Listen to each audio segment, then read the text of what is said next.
Welcome to Know Thy Enemy number 5. I'm your host, Howard Magnus, and I'm the owner of Service Computer Doctors, located at 766 Main Street, right in the heart of beautiful downtown Stroudsburg.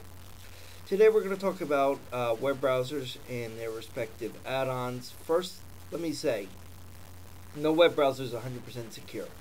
As long as there's a user of any sort going any place on the internet, using a browser written by a human, there is no 100% security.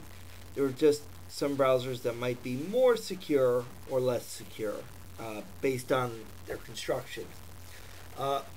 First of all, let me say any browser that's integrated into the operating system, such as Microsoft Internet Explorer on the PCs or Apple Safari on the Macs, they're built into the operating system, which makes them inherently less secure. Somebody cracks it through a vulnerability, they can have compilage to the operating system. Currently, the only kind of vulnerabilities that affect Apple are through Safari, and most of the vulnerabilities on the PC are through Internet Explorer. Occasionally, you get the ones through Media Player or whatnot, but usually it's Internet Explorer that gets compromised.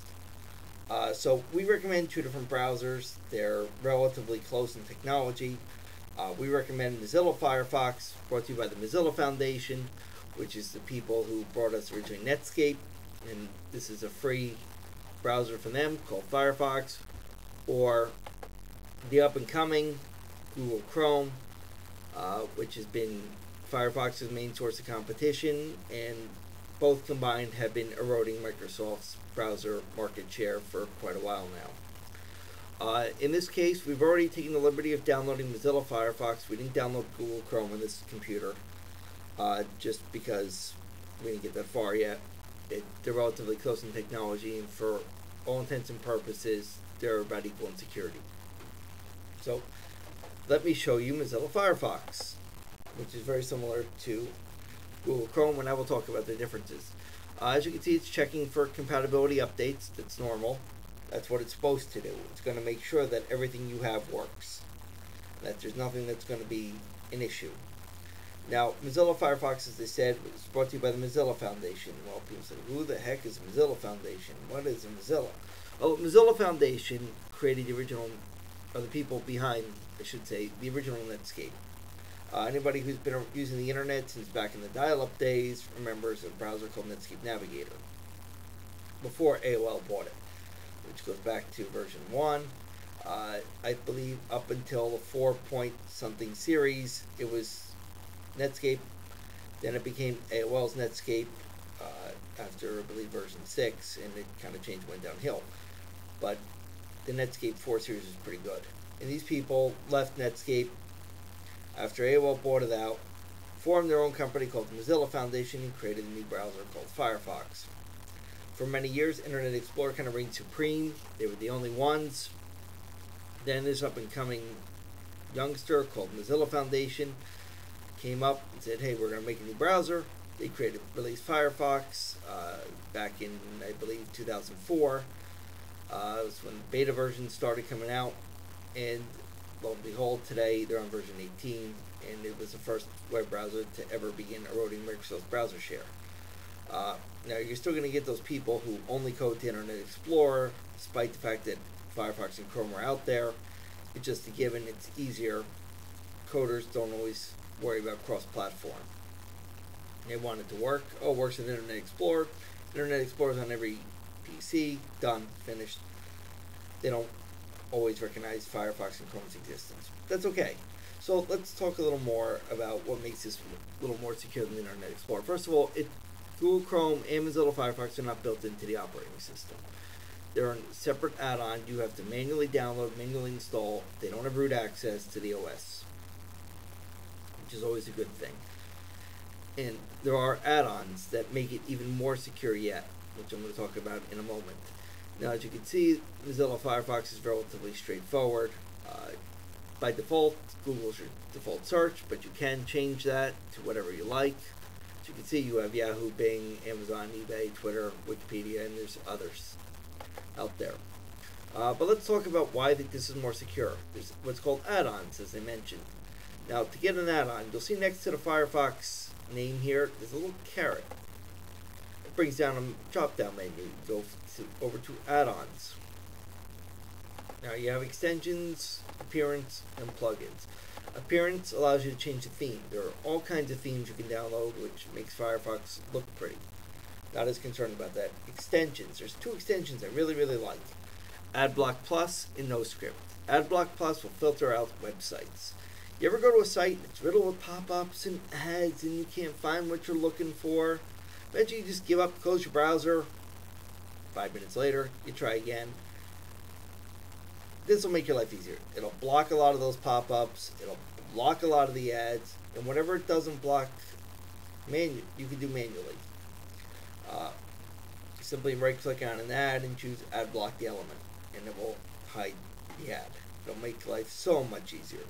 I've used this on many sites over the years that were filled with pop-ups, just filter out the information I wanted. It also makes it more secure because any one of these pop-ups, any one of these ads could lead to a malicious site. Before you know it, you've clicked on the site purely by accident. Now a virus has come down, your machine's infected, you gotta then run cleanup tools, or you gotta go pay somebody like me to go clean up your machine. $130 later, or whatever they charge you, and now you're back to square one. Now, my machine was infected, now you're back to a clean machine, and if you're not careful, you'll get reinfected once again. So we highly recommend AdBlock Plus. Another one we recommend is NoScript. Now, NoScript, unlike AdBlock Plus, is not set it, forget it. This requires constant maintenance because what it does is it blocks JavaScript. Now, there's good and bad JavaScripts, obviously. Your bank is a good JavaScript. Your credit card company is probably a good JavaScript. But you go to some of these sites and they have JavaScripts that lead you elsewhere. It's probably not places you want to go. So we highly recommend running NoScript. As you can see, they're on version 2.6.4.4.